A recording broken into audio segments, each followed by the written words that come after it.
Hello and welcome to Mac Power Users. I'm Stephen Robles, joined by my friend and yours, David Sparks. How's it going, David? It is going fantastic, Mr. Robles. Wonderful. Well, I'm very excited because I get to bring a new guest, first-time guest ever on Mac Power Users, creator, co-founder of Things, currently the CEO, Werner Jainek. How you doing, Werner? Good. Thank you for having me. Thanks so much for doing. Where are you joining us from? You're in Germany right now? In Germany, from Stuttgart, which is also where the headquarters are of the company. Yeah, that's in the southern part, so you don't have to look it up. And it's where Porsche comes from, so maybe you know it from that. Yeah, Porsche and Things. That's what it's famous for. That's right. Exactly. Yeah. Very cool. I met Werner at WWDC earlier this year. It was wonderful to meet you at a little developer gathering. And David, you said you met Werner as well? Yeah, years ago we met at one of the Apple things. I don't remember which one it was. Mm. Very cool. But Very cool. I've been an admirer of Things for many years. In fact, Things started in 2007. Is that when the app started? That's right. Yeah, that's when development started. 20 years. Mm-hmm. Now, was it? It was Mac first, correct? The Things for Mac that's right. first. Well, everything was Mac first, Stephen. Yeah, I know that. Of course. Yeah, it's actually quite a funny story because we started developing for the Mac first. The iPhone wasn't even announced back then. And while we were developing for the Mac, the big iPhone event came. And that was in the very same year, right? Like in the mid of 2007. And we didn't have our version ready. Like by the end of 2007, we had an alpha release going. But then they announced the iPhone SDK. And that was a big moment for us. Because instead of finishing the Mac app, we actually started developing the iPhone app. And that was the first one we sold, even though we started developing on the Mac first.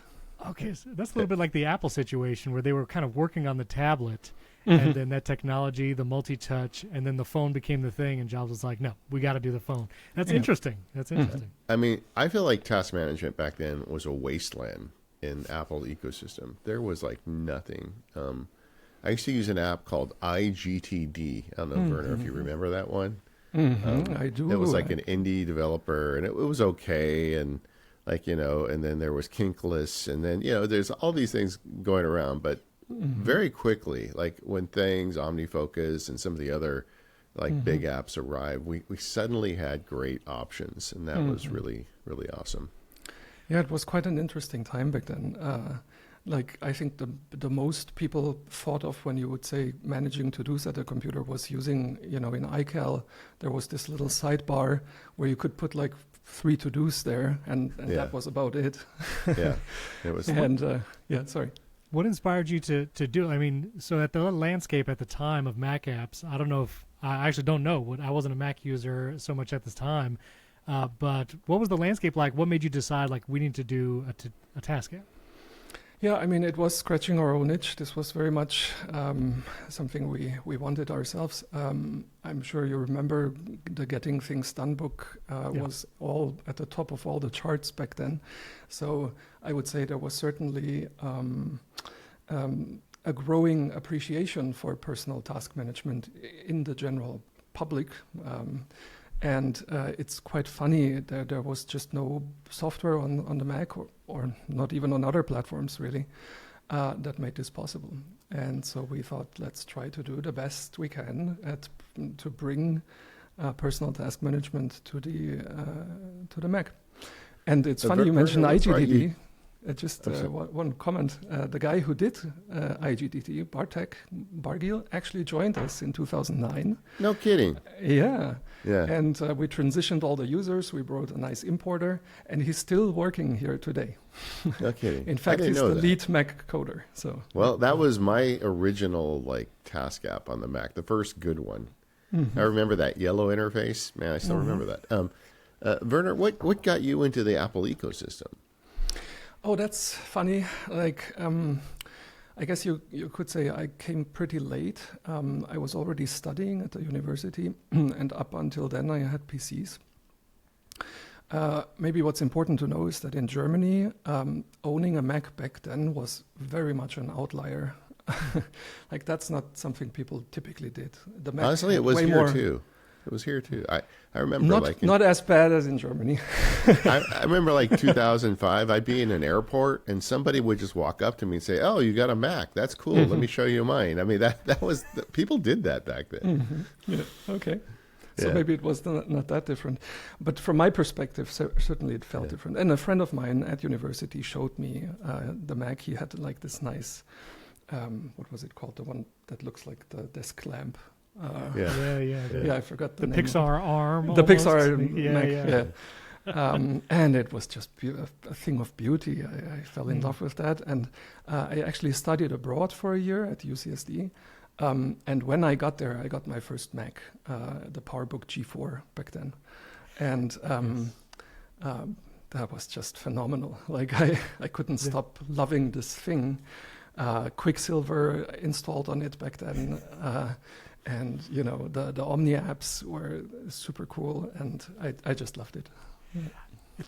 I'm so glad you mentioned your love of the beauty of that Mac, because when I always think about quintessential apps on Apple's platforms that have whimsy and beautiful design, I always think of Things, because it just feels like that's like the gold standard of a third-party developer making an app that feels as whimsical as Apple does. And I'm curious from your team perspective, you know, does that come from you? Does your team, which is about 12 people now, you said? It's like 12 people on your team? 11 people. Is it like a collaborative team effort over the years when it has come to design and little animation touches, or is there some select few? Does it come from you that kind of whimsical design feeling comes from? So I think it's a mixture of all of what you said. So let me expand on it maybe. Certainly it is the culture at our company, and that must start from the top, otherwise you couldn't establish such a culture. And both me and our designer, like we have a dedicated designer, he's also the co-founder, Christian. He has just great taste, great direction. He has a very good vision and everything. We discuss a lot between the two of us, but nothing works without a great team. And over the years, I guess we have hired people who also have an eye for these kinds of things, for good design, and not just an eye for it, but the willingness to put in the effort to get there. Because you know, it's very hard. Sometimes it takes a lot of iterations. We think a design is good, we try to implement it, it's not good, we have to throw it away, we have to rework it. This can be very frustrating for developers also if they're not on board. But gladly, I would say the entire team is on board. And by now, whenever we design something, there is like brutal feedback from inside the company, from everyone. And then we do iterations and so forth. So very much a team effort. That feedback, I'm so curious. One of my favorite books is Creativity Inc., the book about Pixar. And they talk about trust and candor being so important to the internal culture of a team, because you can't really be honest without having trust, where people can know that they're not being attacked. It's the ideas that are being evaluated, and also the freedom to be candid about how you think about these designs. How has that culture been developed in Cultured Code, you guys making things? Is that something that when you hire someone, you just say, like, this is how we communicate, and how internally, like, is that feedback, does it feel harsh? Do people, are they accustomed to it? How do you guys balance that? It's hard to tell you how exactly it came to be this way. I don't know what the factors are. Certainly, I myself try to be as open to criticism as possible, right? Like, this is an active effort, because if somebody tells you, it's like, I think this is not good. You know, after you've done 2 design sessions with the designer and we like it, and then we get the feedback, it's sometimes hard. Like, you have to really work and reason yourself through it and so forth. So it doesn't come super easy, but by now I think that is the culture we have. It's hard to pinpoint where exactly it came from. Well, and honestly, if you've got a culture where the boss can be criticized for a design or an idea, I think that's a great way to make everybody feel comfortable receiving criticism. That's true, yeah. That's very true. And then also what helps, of course, is we have very low fluctuation in who's actually working here. I told you before, Bartek has been with us for, I don't even know how many years, 2009, Yeah. ages. And we have similarly long other people. And once you work together as a team, there's a lot of trust that builds up over time. And then that allows honesty without the other side feeling attacked, right? Like you assume it comes from a good place, which is everyone tries to do the best product in the end. Yeah. I want to press this on one more thing. Can you remember a time that maybe you felt really strongly about a design or UI decision and your team disagreed and it ended up going the other way, where you didn't get your idea, but your team actually, and then, did it depend on, is it just some kind of situation like that where there was a disagreement? How did you work through it? Do you remember anything like that?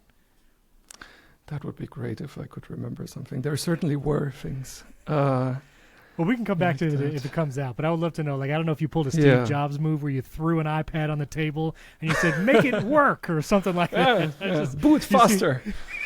Okay, see, you say you're coming across very soft-spoken right now, but I'm just curious if in some of those meetings you're throwing stuff on. I think he threw a box with the Things app in it in an aquarium to see if there were any bubbles coming out. That's of it. exactly. It's just got to be He airtight. said, guys, do it better. No, I'd like to return to the whimsy topic a little bit because I honestly think, like Steven said, you guys are the gold standard for an app that gets the whimsy right.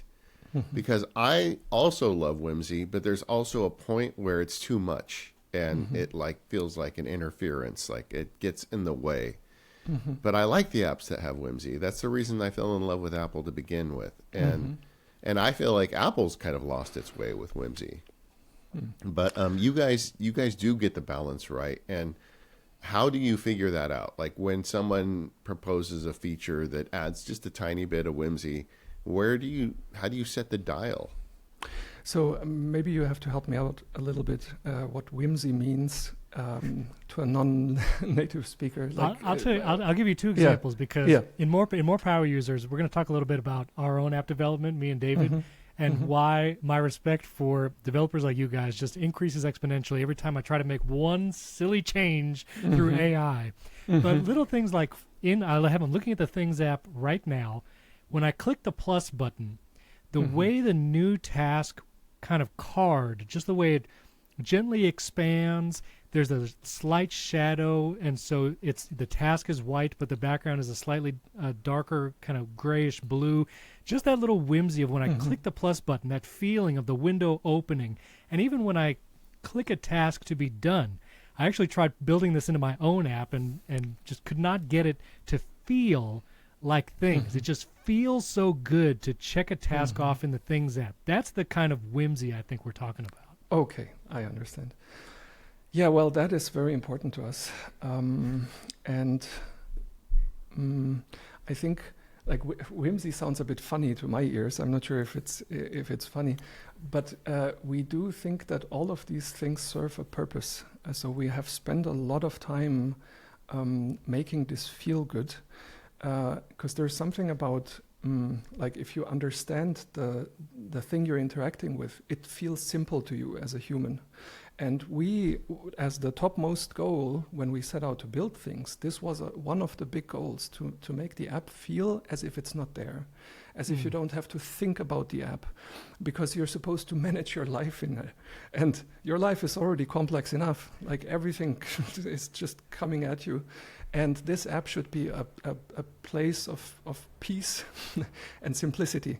And so, how do you transition from a to-do that is collapsed, that is small, it just shows the title, to show all the details?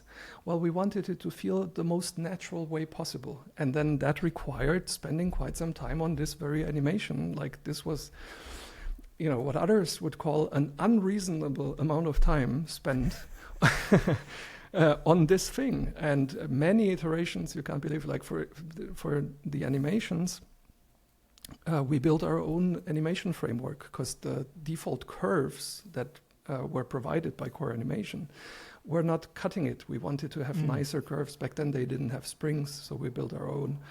Wow. In the meantime, they exist. But then not only that, they're composed together. So things happen at different speeds when you expand the to-do. The expansion itself is at a certain curve. The shadow appearing is at a different one, and then we fine-tune them and so forth. So yeah, there's a lot of work that went into that. That right there, that level of detail, that just building your own animation language. I just want to share, this is my things app. There's only one task in here, but like, as you were saying, just clicking the plus icon, the beautiful way it slides down, double clicking a task and it slides down like that. All of it, like you can tell, I would say you guys did not spend too much time on it. I think whatever it took to get here is why things just is so special. Well, thank you. I mean, we certainly don't think it's too much time. I think, but if you're coming at it with a different perspective, you would say it's unreasonable. And but that is the culture here. Yep. You know, speaking of culture, I'm curious. You've been doing this for almost 2 decades, and you know, a lot of apps, especially nowadays, they either go the venture capitalist investment route, which sometimes allows you to grow faster, ship more features. But then there's trade-offs for that. You probably have more voices speaking into the design. And you guys are still independent, 11 people on the team. Did you have opportunities over the years to maybe shift that and take investment? And did you say no? Or how have you guys thought about that part of the business? Yeah, we certainly got contacted a lot. Like once you're on the radar, once you're in the App Store charts, the emails keep on coming, and they still do up to this day. Sure. Of course, when the big ones wrote in, you know, big VC firms, I did have the call just out of curiosity, to be honest. Sure. But I quickly realized that this is not a good fit for us. Like what we're trying to do requires us to be able to work at our own pace, to be able to say no to things that we don't think are worthwhile, to not be on this speed pressure that is put on you with investments, already thinking at an exit.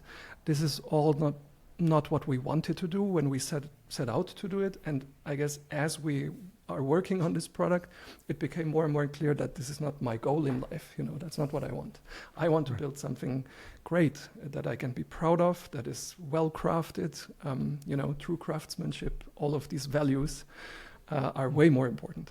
Yeah. Werner, so we're living in this weird time where suddenly AI brains are getting applied to software in a lot of ways. And one of the things we definitely want to talk to you today is about the Siri AI and things. And at this point, we're still kind of in the development cycle. Siri AI isn't out for the public yet, but I know you guys are working on it. Tell us how it's going. Yeah, it's going well. We're far along. It's almost ready from our side. So looking forward to the OS release. Running it on the beta, some things work already very well, like creating new to-dos. This works the best it has ever worked. So, you know, we've started supporting this a long time ago, back when it was called Siri Kit, and you could integrate with it, and you could say, hey, remind me to buy milk in things. You always had to say in things. And that worked pretty well over the years. So some of our users use that as a task entry method, but I would say it was flaky enough that you couldn't rely on it 100% of the time. And so then it's hard to pick up that habit. Like sure. If it doesn't misunderstand things or wouldn't get the title right and so forth.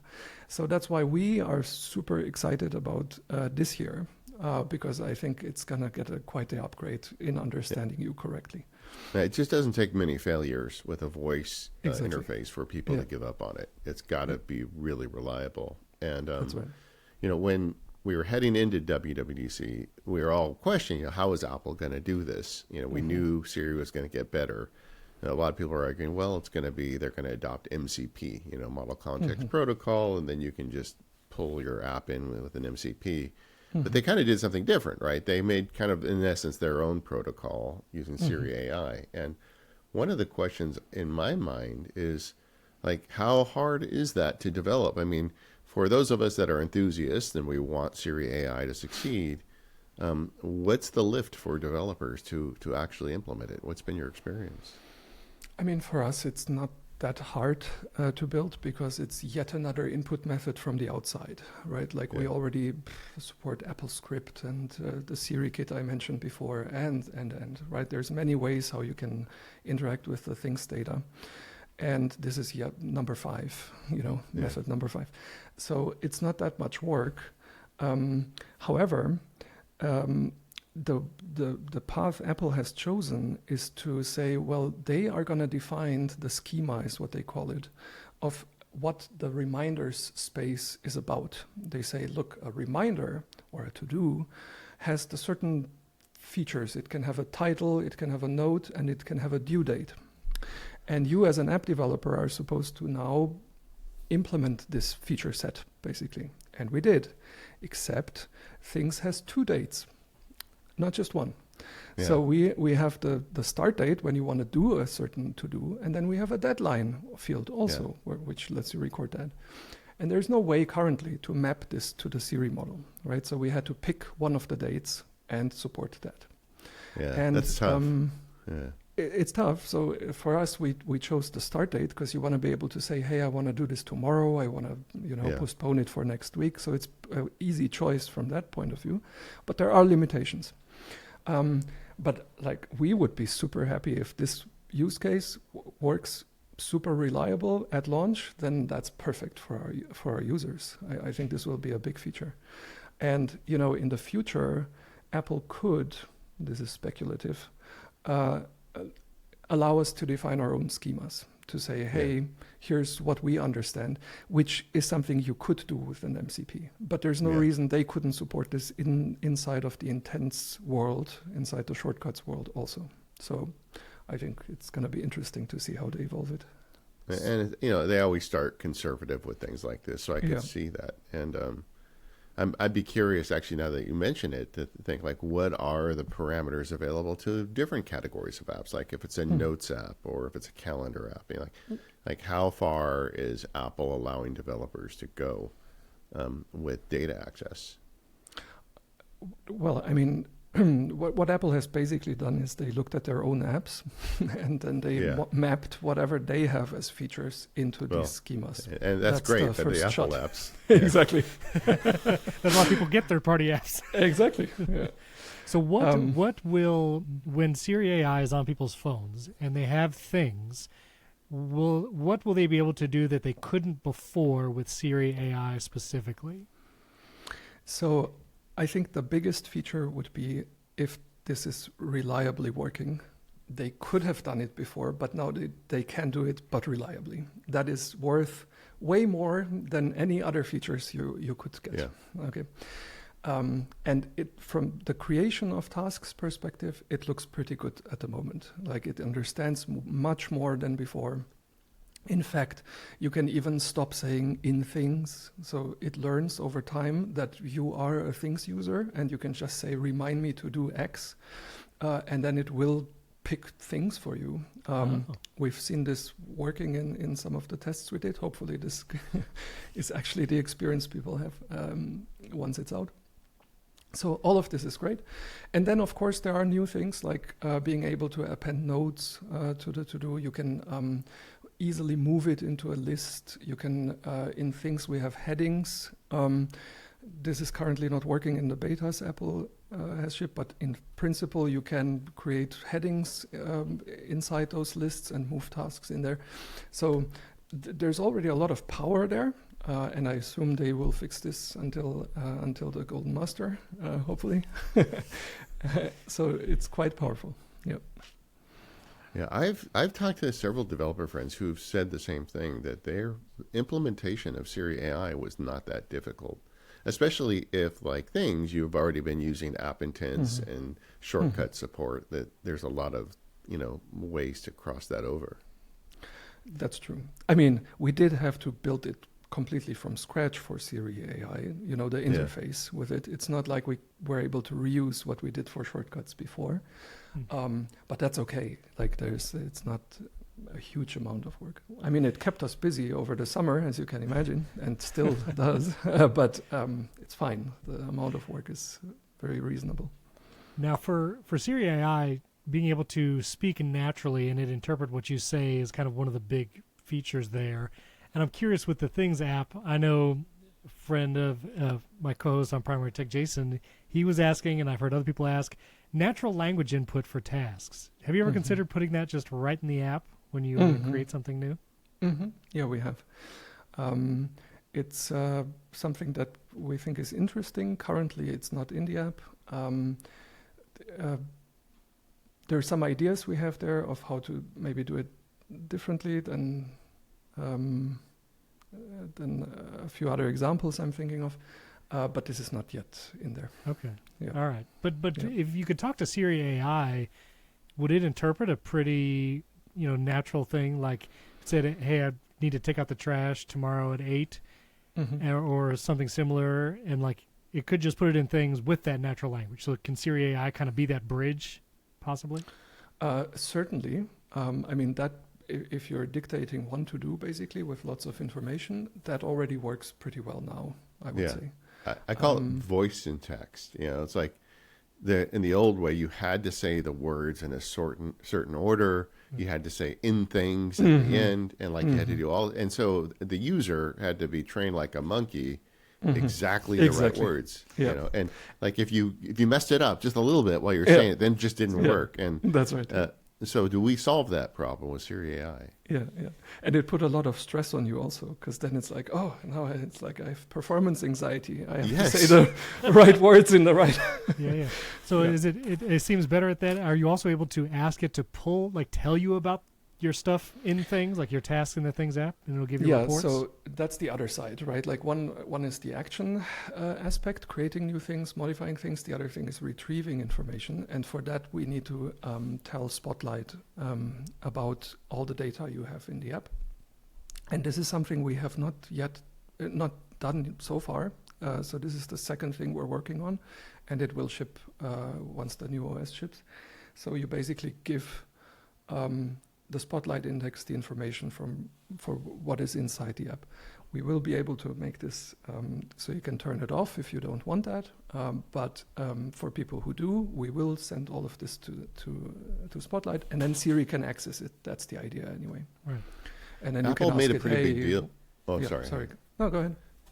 Apple made a pretty big deal at the WWDC about this new Spotlight Index system they have. They're preloading it on phones now before everything goes public, so people have a better experience. From the development standpoint, what's been your experience with the new Spotlight? So we don't know how the experience is with the new one because we haven't used the old one. So I can't contrast them. For the things we are sending it, the titles of the to-dos, for example, you can now search for them, and it seems to work okay. Is so far the tests we've done, but we haven't done this extensively yet. So I don't know how smart it's going to be when it maybe needs to follow through your model, like if you tell it this is the project, find a similar project or something, like if it's a more complex request that you make. Do you think it'll be, as just a specific example, let's say I have a task in Things for tomorrow and it's meet David for lunch, and I have an address in the note of the task. If I ask Siri AI, hey, where am I going for lunch tomorrow, will it be able to see my task in Things, see the address in the note, and be able to tell me? Because that's something it seems to be able to do right now. Can it do that?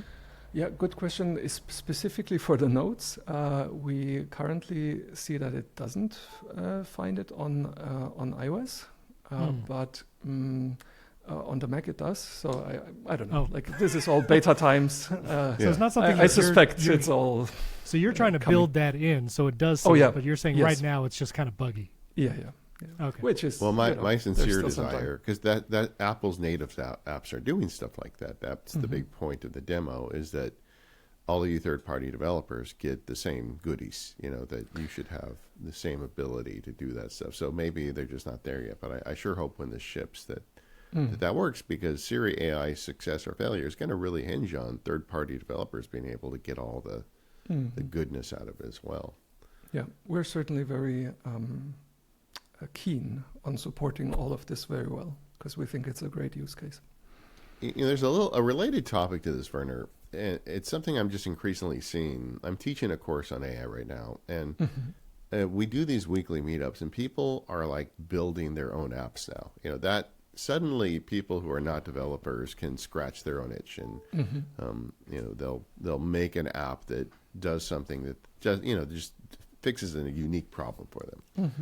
And I feel like in the old days, with the Apple II computer came out, it didn't have any software for it. And somebody asked Wozniak, "Hey, how come there's no software?" He said, "Well, I figured everybody would just write their own apps, And that's what Steve Wozniak would say. But most of us couldn't do that.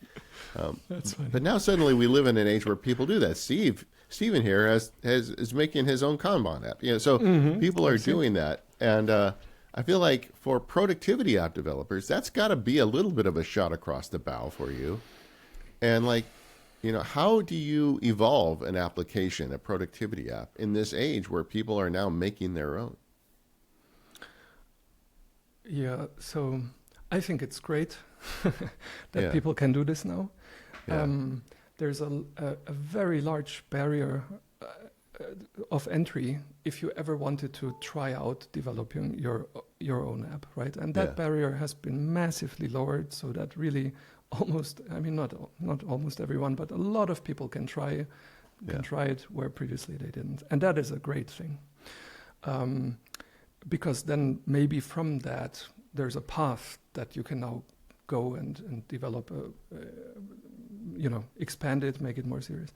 I don't see it as a danger for us at all, because our experience making an app like things, this is not something you do if you don't have the dedication and the will to keep at it and make it better. And there's so much more that goes into developing an app than just the code. And I would say that even the code itself, there's only so far you can go with the current models. Like you can do demos very quickly. You can even do apps.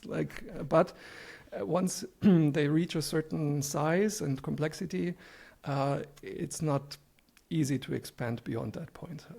I don't know if they have the phrase in German, a loaded question, but that was what I asked you was a loaded question, because I think you're right. I think this is a huge opportunity for people like you, because for someone like me, I have no interest in developing my own task manager app.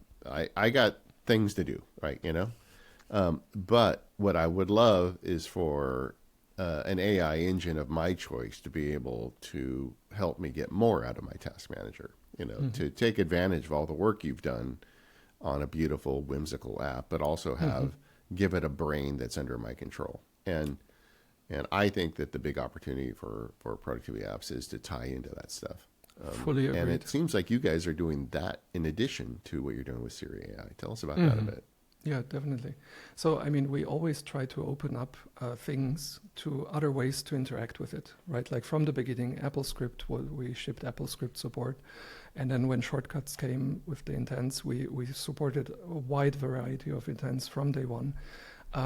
So we love to be able to interface with outside systems. And AI is another such outside system.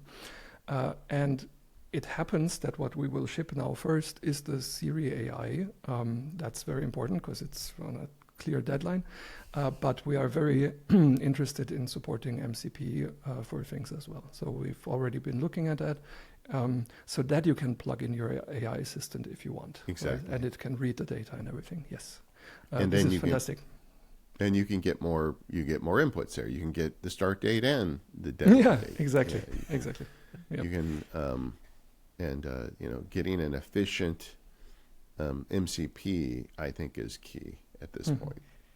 And I know I'm on kind of I'm on the front edge of that, but I just see people every day, and I've always felt like, as a user, like for me, I've always been interested in AppleScript and just scripting in general, because I want to take the hard work developers are doing and I want to glue them together in ways unique to me. And I think the more ways you give the user that now more than ever, I think it's important. So I'm glad you guys are doing that.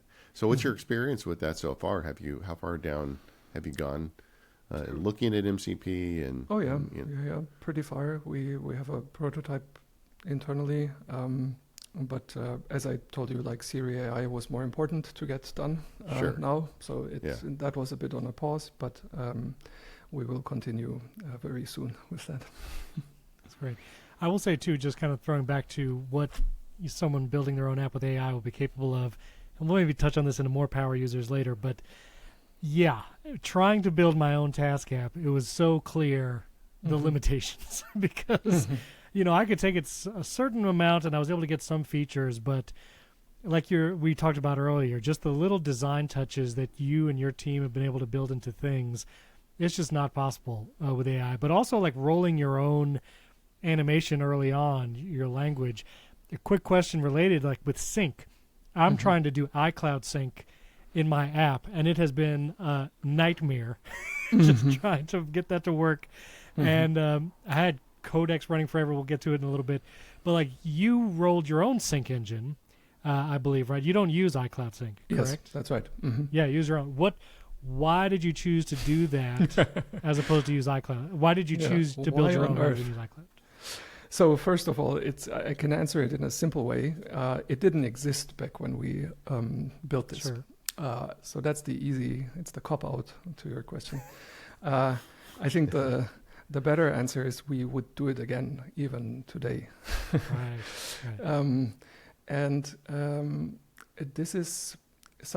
This is a realization that has only grown over the time we've been developing the app.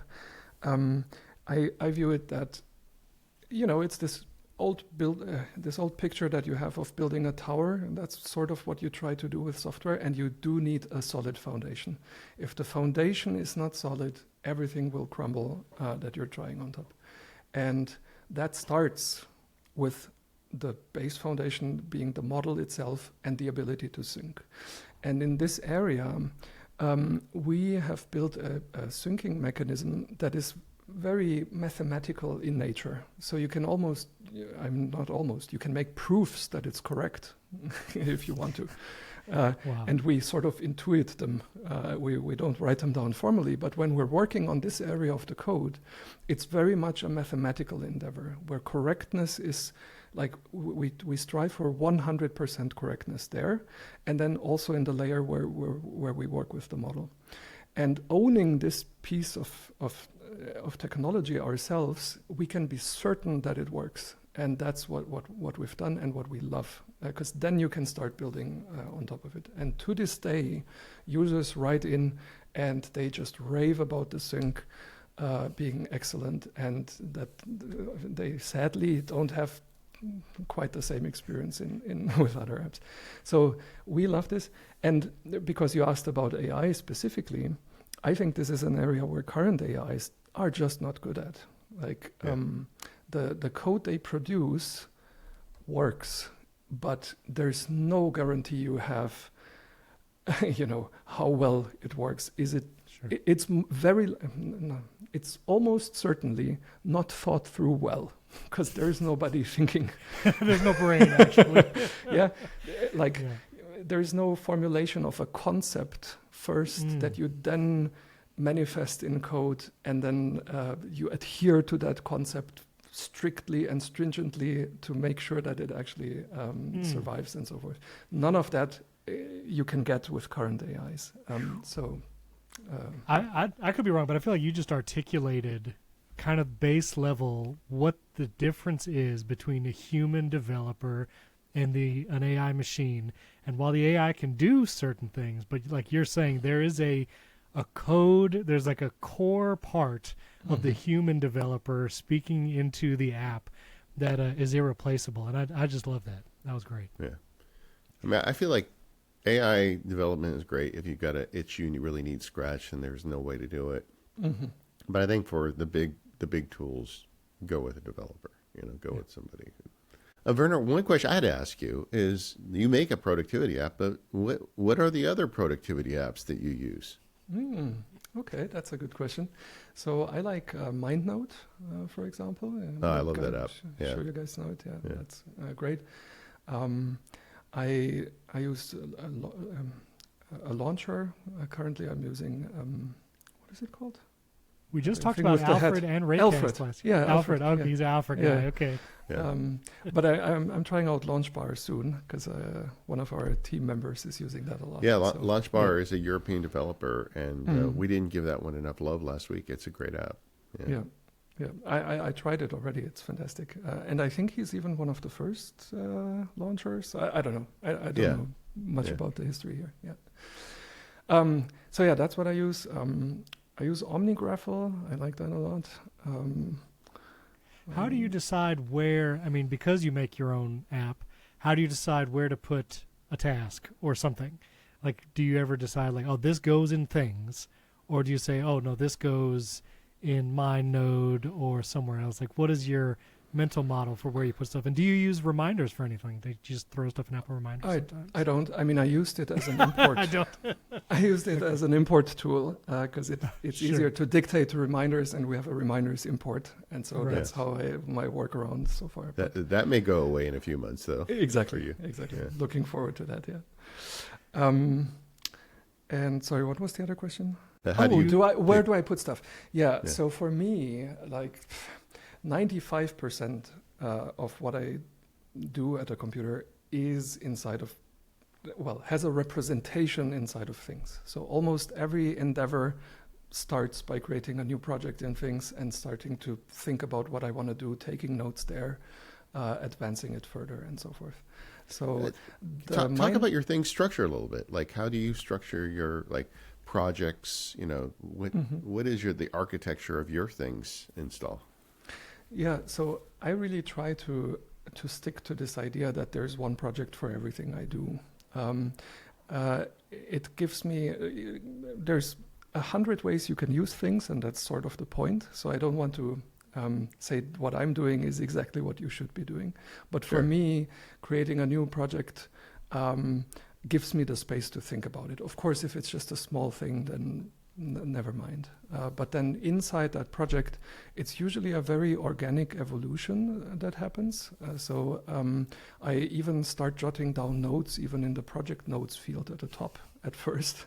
And then as it progresses, I make to-dos out of that. I start to create headings, long notes that I start taking, sometimes get split up and archived and so forth. So there's a lot of back and forth as I work on this project. It's not like I'm writing it all down in the beginning and then just work through it. That's never what happens. Yeah. Now, one thing things does not have is collaboration, though. And so what do you use with your team to collaborate with tasks and projects? So there's very specific collaboration tools that we use.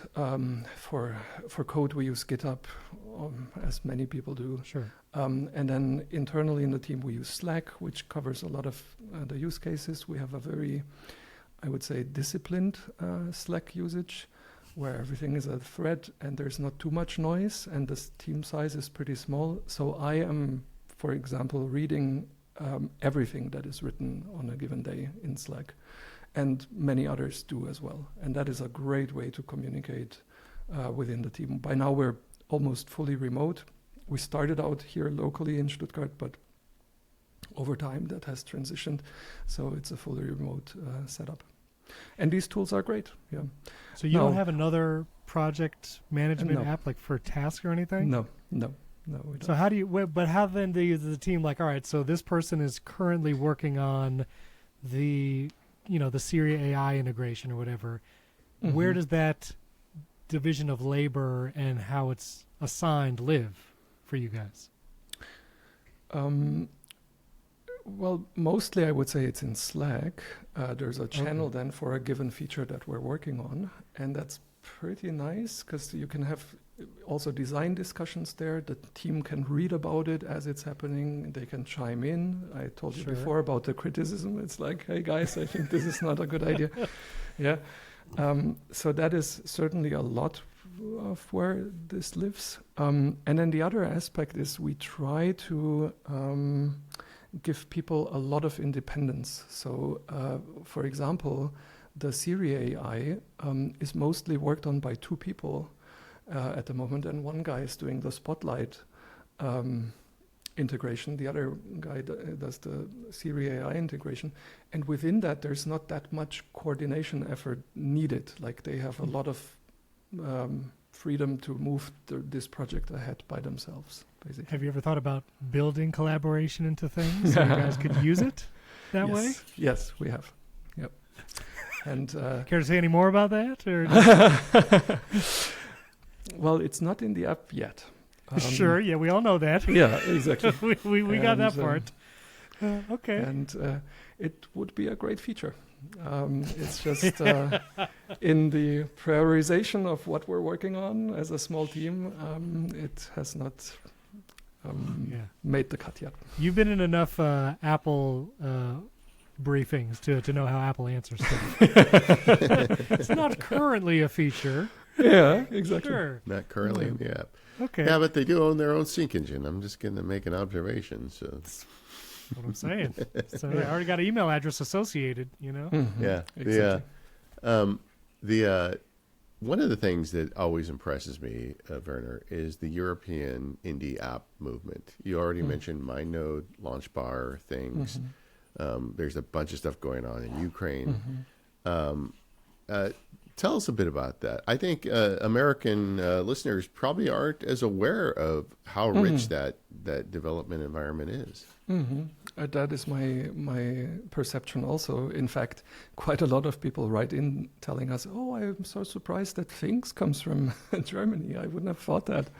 Yeah. I mean, we say it on the website if you go to About, but other than that, maybe it's Yeah. hard to find out. Yeah. Yeah, it's great. We there's a lot of apps coming from here. I love to see it.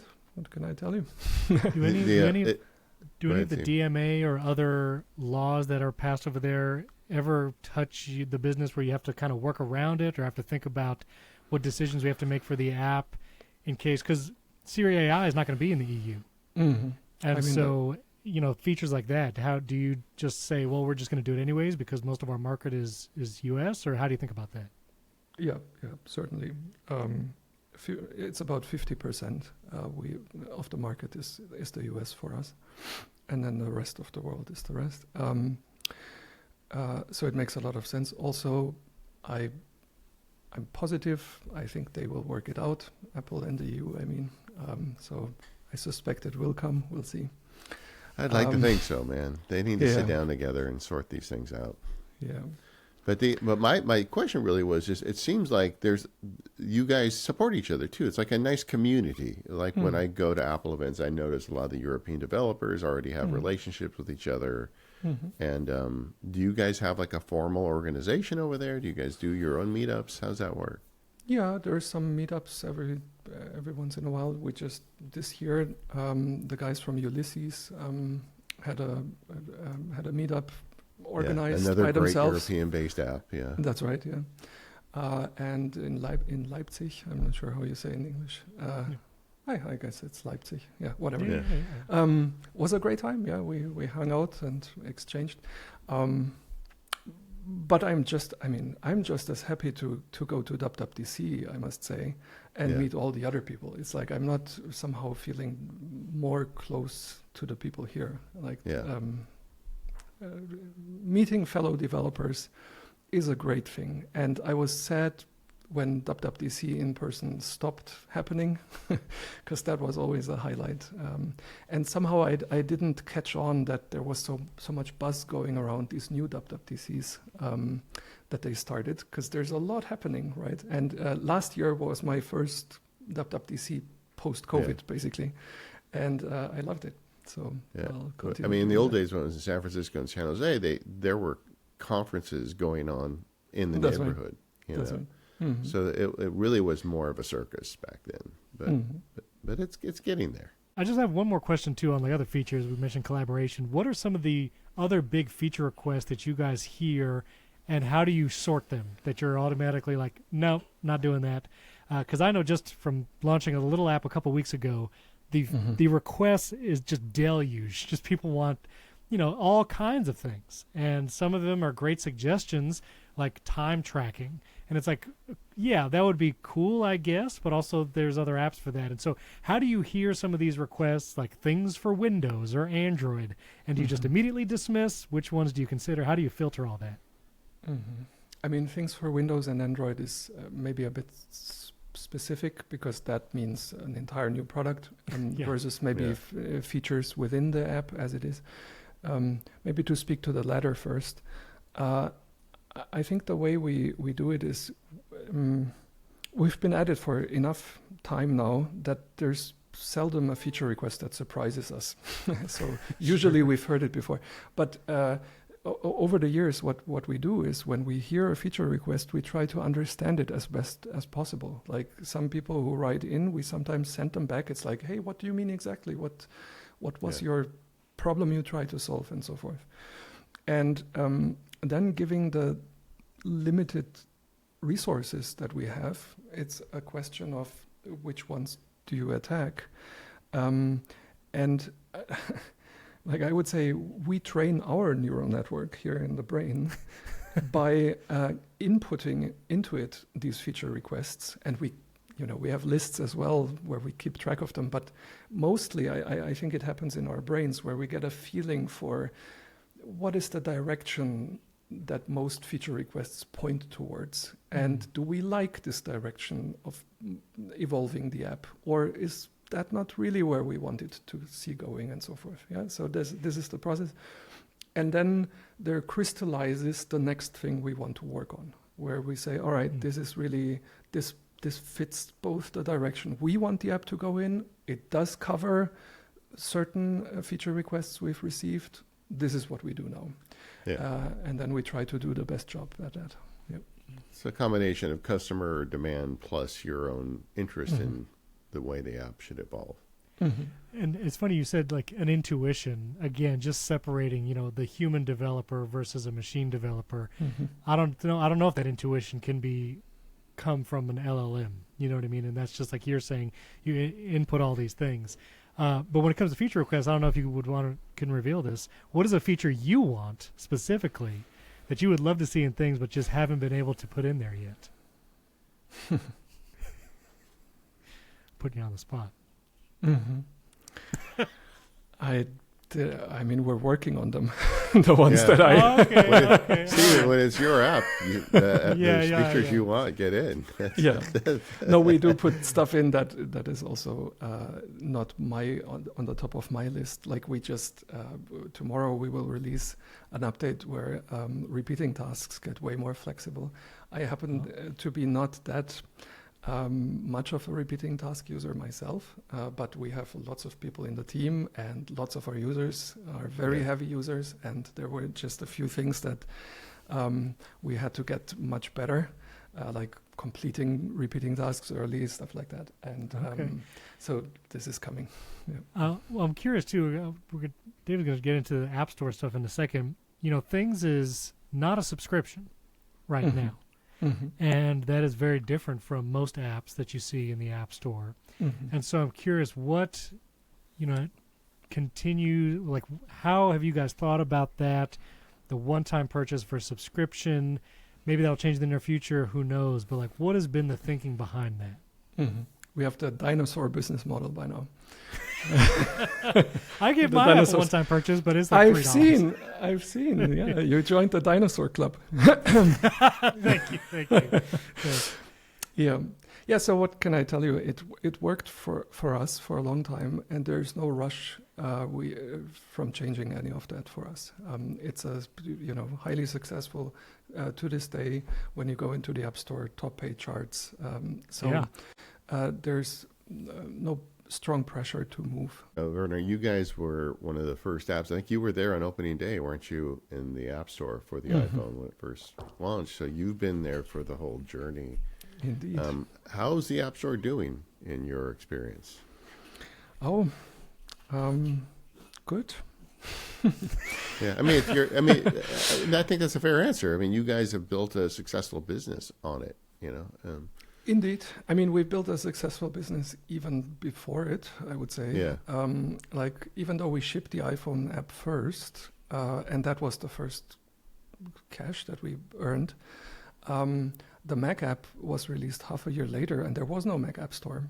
And that was, for revenue-wise, the Mac app brought in way more revenue in the beginning.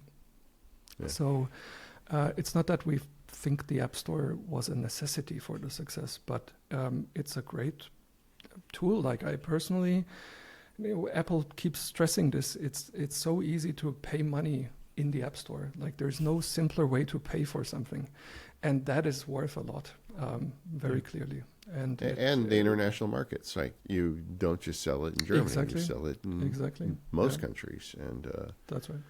That solves that problem for you. I'm curious though. In recent years, App Store ads have been a thing, and a lot of companies do that. I just searched for things in the App Store on my iPhone, and the first result is Tick Tick, and then that's a paid ad.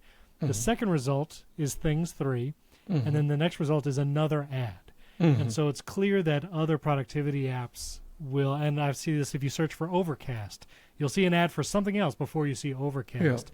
Yeah. And I don't know if you guys have done ads before, but do you guys ever consider like, oh, maybe we need to pay for ads to be that first search result? Or is just, it doesn't matter because over time you guys have been doing well? How do you guys consider that part? I think we're in a lucky spot there. People, when they search for things, they're not searching for to-do app. It doesn't really matter if you're in spot 1 or 2. So we don't feel the pressure to advertise there. And I don't mind it so much. I know there's been a lot of negativity. I mean, I don't like that they're showing 2 ads now. One maybe should have been enough. Right. But it's okay. And we do advertising in the App Store as well for some keywords. There's this button where Apple tries to figure out successful ad placements for you, and I assume a lot of these ads are working in that way. It's fine. I think it's okay. How much do you consider marketing outside of the App Store? Do you guys have kind of a marketing budget? You do stuff that ongoing, or is it just organic discovery? How do you guys do that? I mean, we occasionally do things like sponsoring a podcast or trying other forms of ad placements. But my experience has been over the years that there's almost never any signal I get from these investments. Like I couldn't tell you if this was worth it or not.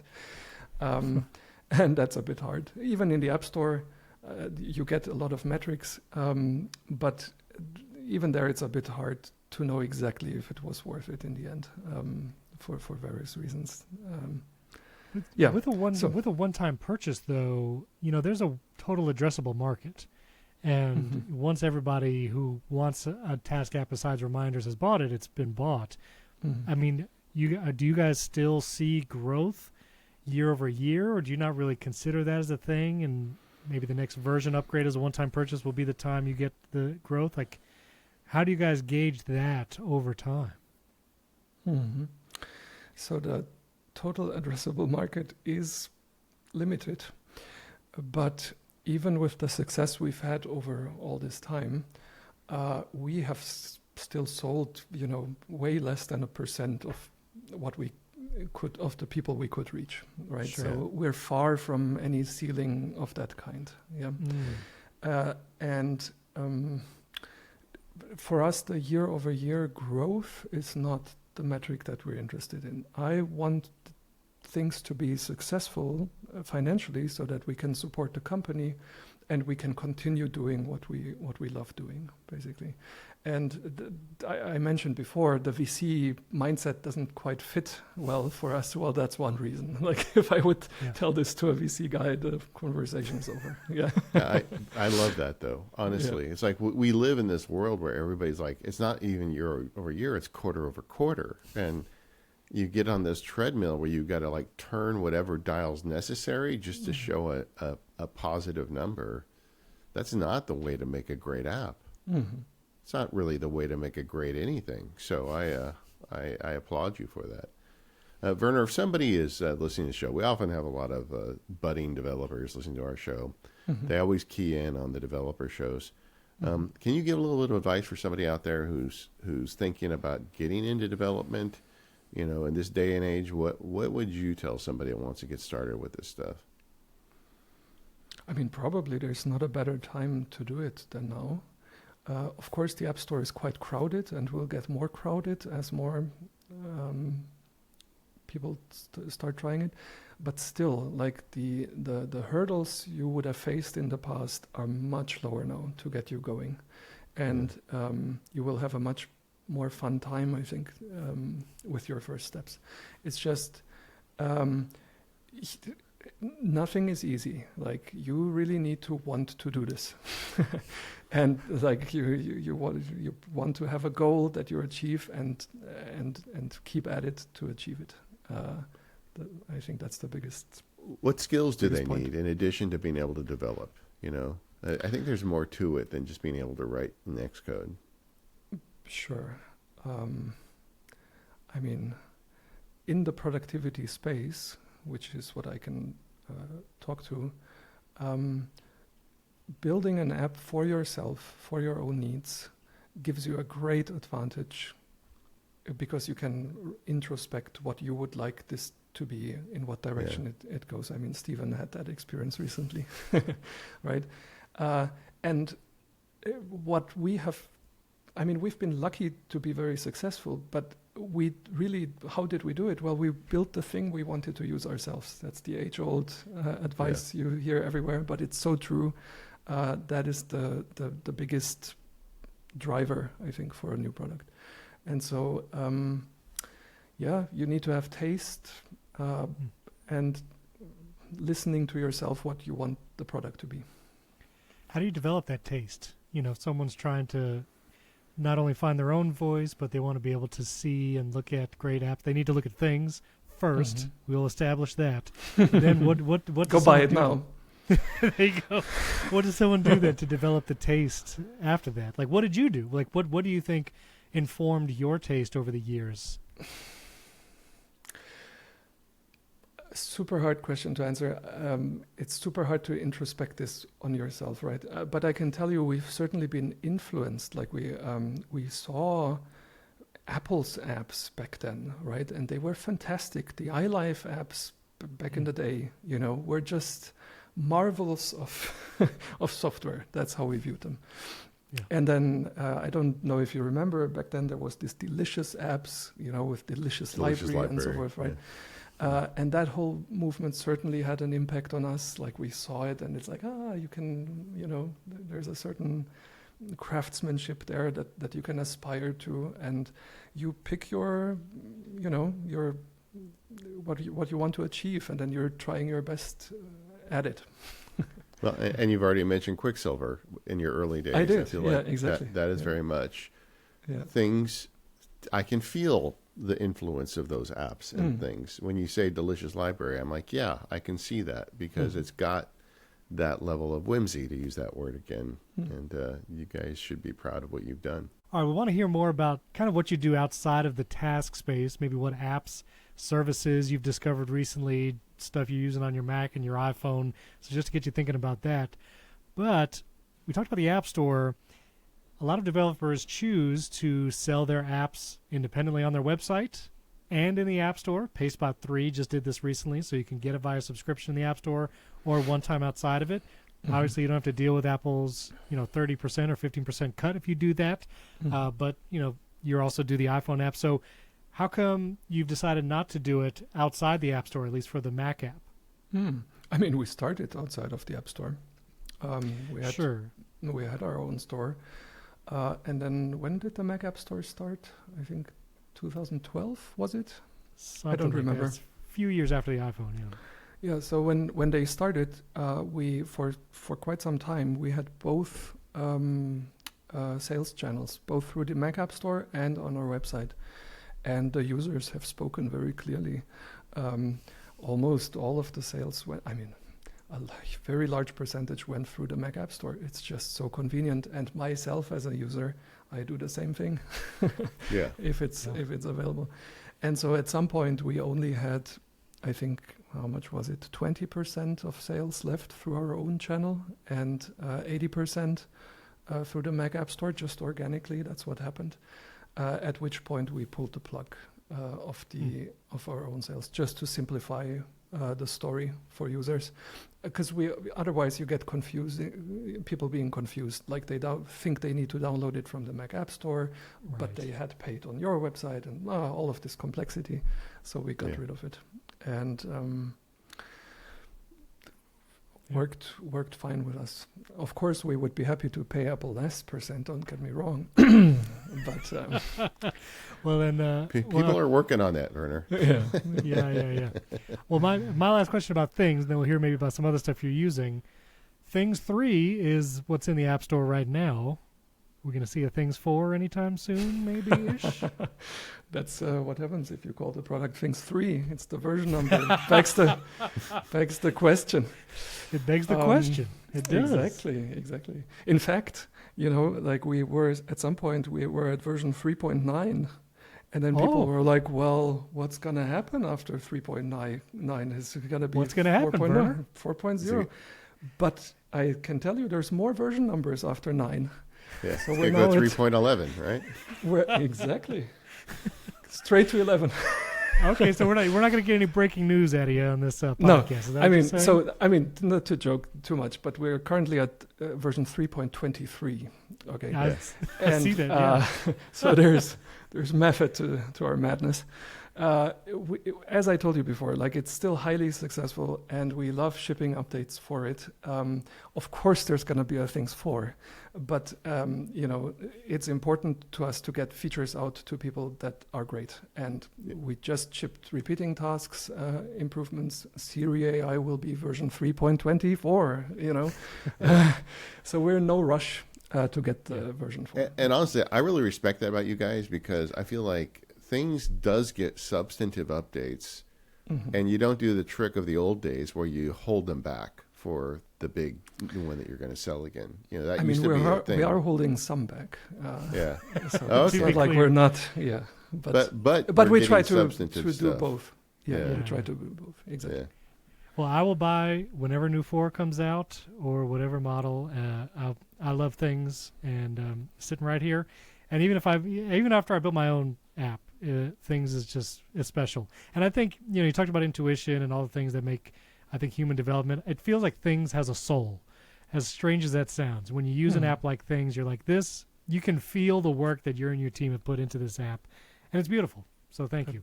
That's great to hear. Thank you. Werner, we always like to end these interviews with you sharing a few of your favorite apps and services. I know you've already talked about some of your favorite productivity apps, but you got anything in your menu bar or any other apps that are bringing you joy and delight these days that the listeners may want to check out? So I have one recommendation which is not good to make these days. It's a quirky one. The app is called Zoom with 3 O's. And it's got a version 2, and it doesn't exist anymore. So I'm sorry. Oh no! I bought the license in 2010 or something, but I haven't done the research. Maybe there's a similar ones that you can get. So I'm going to tell you what it does, which I think is just fantastic. There's like these window management tools on the Mac that let you partition the windows. I think they're holding it wrong. And Zoom is the correct answer, which is what it does is you can hit the Command key and the Shift key, and while you do so, your mouse cursor now moves the window around. Yeah, so without you clicking or anything, and it doesn't need to be in the title bar. It's just wherever you hover over a window, you hit Command Shift, and now with just moving your mouse, you move the window. And if you hit Option Shift, now it resizes the window with the same gesture. And there's never been a more fluid window management experience that you ever had. Like, trust me, try to find an app that does this. I hope they exist out there. If not, maybe somebody can vibe code it. Yeah, I say Robles will vibe code it over the weekend. Yeah. Got an idea. Got an idea. For me, that has been one of the most pleasurable things on my Mac. All right, well, share one with us that we can get. I know, or on your iPhone. We talked a lot about Mac, and I'm sure you use things on iPhone and all that kind of stuff. But what are the apps on your iPhone that are kind of either on your home screen or in your dock, or that's kind of critical when you're working on the go? Good question. or for fun. Maybe if you're a Threes fan or an Alto's Odyssey, you know. Yeah, I mean, I did enjoy the Monument Valley games a Okay. lot. Oh, yeah, That's that's great. good. Yeah. On the iPad, I guess you could try The Witness. That's a favorite game of mine. Oh, okay. And then productivity-wise, I mean, I already mentioned before, BindNote is excellent. Little Snitch is a great app I like. Okay, Little Snitch, tell me about that one, because I go back and forth on it because it gets naggy. I know that they've, in the more recent versions, they've kind of turned that down, but the idea behind Little Snitch, Stephen, you ever used that app? I've not. No, I'm looking at it. Okay, so it monitors your outgoing traffic. Yeah. So, Yeah. like if some app is phoning home or doing something that it shouldn't be doing, Little Snitch tells you, hey, this app is calling out to the internet and presumably sending some kind of data from your computer. And so Werner, every time I install it, I feel like I just start clicking yes to everything. I just don't. That's right. Yeah. Yeah. So I have it in auto mode where it does allow everything. So I use it more as a network monitor than actually making decisions about whether I allow it or not. and for that's that, probably what I need I to like do. it. Yeah. Yeah. So then you can go back afterwards and just see, well, what is calling out? Okay. What do you use to? Do you ever go back and try to access a Mac remotely, either from your iPad or iPhone? Do you use Tailscale or screens or anything like that for VNCing into your Macs? No, I'm not a user. You feel like you give me a vibe of like a minimalist, Werner. That you're just like, I'm not remoting in. I'm not using a ton of apps. So you just kind of like you try to do minimal everything. But not for minimalness sake, I guess. I'm Sure. just trying to solve problems I have, and if I don't have them, then no solution needs I'm to be envious of found. your lack of problems, Werner. Well, I mean, I know exactly what's going on because I talk to a lot of app developers. They're not using all of the apps because they're in Xcode making the app. That's what they do with their time. Very good. Okay. Well, I need to get we both want to get your thoughts maybe on some AI, LLMs, and coding, and my horrific experience of trying to debug my own app. So we're going to go record more power users. I want to get your thoughts on that, Werner. But thank you so much for being on the show. We're going to put a link, of course, and we're going to put a link to things in the show notes, of course. You've probably heard of it, but just in case you haven't, definitely get it. And thanks to our sponsors, 1Password, Backblaze, Scribe, and Notion. And we'll see you next week.